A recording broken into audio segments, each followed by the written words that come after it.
In this video, I'm going to talk about one of the upgrades I think every HVAC tech should embrace. Are you in search of gas? Well, that sounds like an odd question, but many heating technicians are, in fact, in search of gas. And you want to find it with this Yellow Jacket 69310 combustible gas leak detector. Safety first, find those leaks quickly. It has a fast response time, quality product because it comes from Yellow Jacket. You can find out more at yellowjacket.com. I'm down here in the heat of my shop here in front of the great wall of sockets, as you might see behind me. But I'm thinking about one of the upgrades that I think every HVAC tech should embrace. They should definitely embrace it. I started embracing this particular upgrade years and years ago, and I was always thankful that I did. Now, the upgrade that I'm talking about is wireless technology. Wireless probes. Not necessarily everything has to be wireless. There's a few things that I've always thought were kind of silly to be wireless. Like the micron gauge, I don't really think you need a wireless micron gauge. Typically, whenever the job is finishing up and we're pulling vacuums, I'm doing other stuff like cleaning up, and I'll be walking by checking the gauge periodically. I never had the need for a wireless micron gauge. A lot of people offer them. You might like them. I never saw the need for it. Where I think the need arises is especially, number one, psychometric probes. I think that is the number one reason to have wireless technology in HVAC. You may not have all the calculations built in like iManifold, and a lot of the different brands now do a lot of the calculations for you in real time, and real time is the key. When you have psychometric probes, you get a lot of information that's very difficult to get without wireless technology.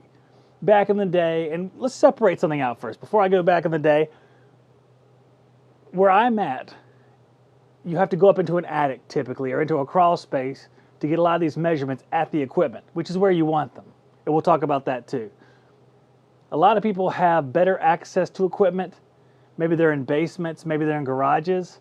It's not quite as bad there. But for me, being able to get out of the attic is one of the main advantages of these wireless probes. It's not the number one advantage though. The number one advantage is real-time measurement right at the unit that you can watch on your phone. You can see the split between return and supply, which I think is one of the most telling measurements that you can make. You can learn so much from that split, whether it be low airflow, high airflow, erratic heat strip operation. You can find out when the heat strips come in and out of the circuit.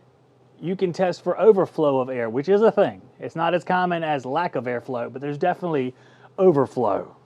When you couple this wireless technology with trending, analyzing, and that little data logging that everybody loves to see, you can really see a system go into decline because of lack of airflow.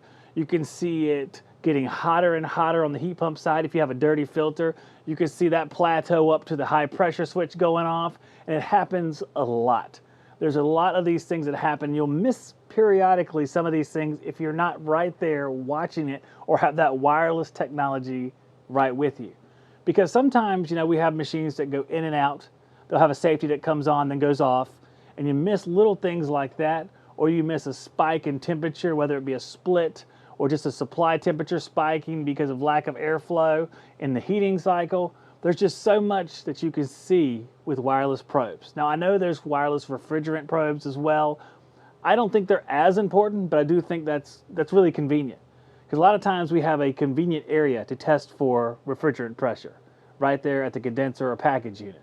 But it is nice to be able to see all those on one screen because there are relationships between the two. Obviously, pressure and temperature, and then the temperature of your air as it exchanges heat with your coil.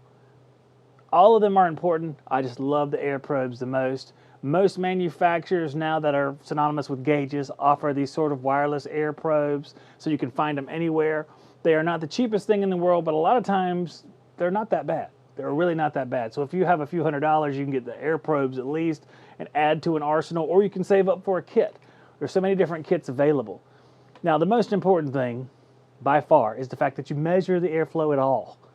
So there is a basic threshold of just measuring that air split, temperature going in and temperature going out, and having some knowledge of what that means. You can measure all the things in the world, but if you don't know what they mean, it doesn't really matter. So to find out more about that, you can watch more of my videos going back years and years and years. There's a lot of great channels on YouTube that talk about this stuff. Also, there's a lot of great trainers out there, like my buddy David Richardson from NCI. Take classes from him, and you'll be a lot smarter from a guy who's both humble and a genius. So that's all I'm going to talk about today, guys. I hope you have a great day, and I'll see you on the next one. God bless all of you. Use the Shop Talk discount code to support this show and save 8% off at TrueTech Tools.